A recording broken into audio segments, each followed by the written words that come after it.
Hello there. Now that we have calculated the cost of each sources of capital, cost of equity, cost of debt, and cost of preferred, we're in a good position to calculate the weighted average cost of capital for the firm. So let's get to this. Here we can use the individual cost of capital, meaning that cost of equity, cost of debt, and cost of preferred stock that we have computed so far to calculate our average cost of capital for the firm. So this average is the required return on the firm's asset based on market's perception of the risk of those assets. So we are assuming that the assets that we have are financed by equity, debt, and preferred stock. Now we need to find the weights for each of those sources of capital.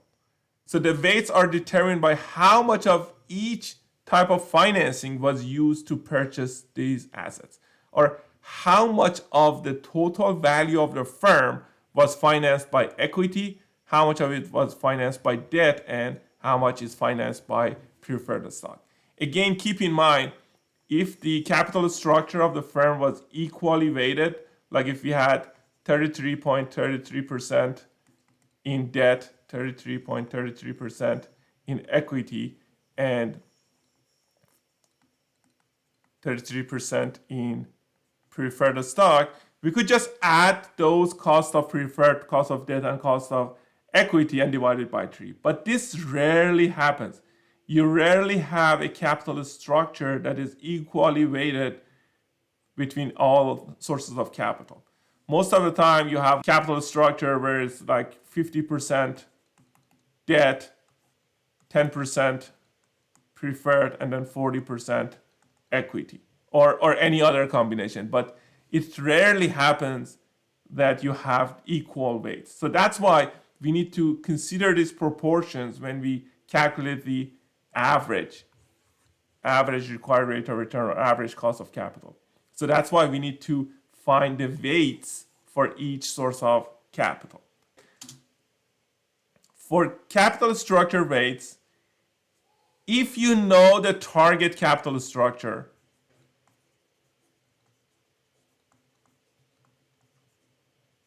meaning that if you know what management decide the capital structure should be. So if you are an insider of the firm, if you're the CEO or CFO, you already know what is your target capital structure is. You already know what proportion of the firm should be financed by debt, what proportion should be financed by equity, and what proportion should be financed by preferred.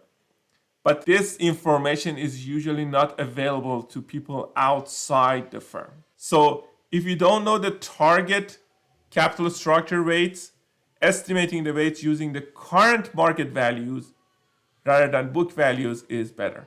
So it's best to find the market value of equity, market value of debt, and market value of preferred stock to calculate the weight. If you don't know the market value of debt, because this is the hardest one to estimate in terms of market values, then it is usually reasonable to use the book value of debt, especially if debt is short term. So for example, in a case study that we have, we know the price of each bond, but we don't know how many bonds are outstanding. So there is no way for us to be able to calculate the market value of debt. So you can rely on balance sheet data to calculate the book value of debt. So short-term plus long-term debt. So it's okay to rely on the balance sheet for the value of debt. But for equity, you have to rely on the market data. So in terms of market values, we find the price per share times the number of shares outstanding for stocks. For debt, we use the market value of debt if you have it. But if you don't, you can use book value of debt from the balance sheet of the company, right? And for debt, we use both long-term and short-term debt. So if you want to find the book value of debt, it has to be both long-term plus short-term debt, or the current portion of long-term debt.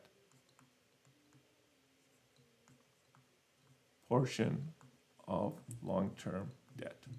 So this one is very important. A source of financing is considered debt for our analysis if it has an explicit coupon or interest rate attached to it. Okay, so we consider that as a debt financing. So again, to calculate the capital structure weights for equity, it should be market value of equity, which is the number of shares outstanding times the price per share. For preferred stock, it's market value of preferred, number of preferred outstanding times price per share. Debt would be the total market value of debt, which is the number of bonds outstanding times the bond price. If you don't have this, again, book value of debt is okay. You can use book value of debt. So the total market value of the firm would be debt plus preferred plus common equity. So to find the weight of each, you would divide the market value of each component by the total value of the firm. In other words, you find a percentage of the firm's asset that is financed with common equity, with preferred equity, or with debt. So those are weights of each component of capital. For example, here, suppose you have a market value of equity that is 500 million and the market value of debt that is 475 million. So I just want to emphasize something. Because preferred stocks are rarely used, in my examples, I'm just going to focus on debt and common equity. So just to keep it simple, what are the capital structure weights for this scenario? First of all, you need to find the total value of the firm, which is total equity plus the value of debt. So 500 million plus 475. That's the total value of the firm, 975 million. Weight of equity would be the value of equity, 500 over total value of the firm, 975. So 51% of the firm is financed by equity, and then 475 over 975, 49% of the firm is financed by debt. That's the weight of debt, and then we have the weight of equity. Now that we have everything that we need, all you need to do is just calculate the weighted average cost of capital.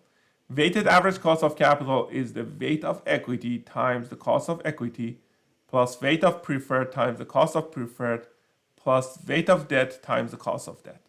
One thing that we need to emphasize here is that we are always focusing on after-tax cash flows. So we also need to consider the after-tax cost of each source of capital.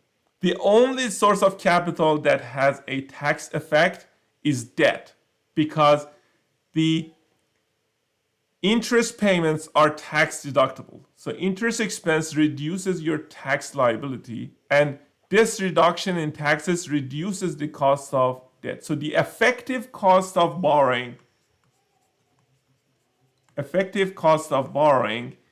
is lower because of its tax deductibility. So because of that, we need to use after-tax costs of debt. This is only for the debt component of the capital. You need to use RD times 1 minus the tax rate. In other words, you need to use the after-tax cost of borrowing.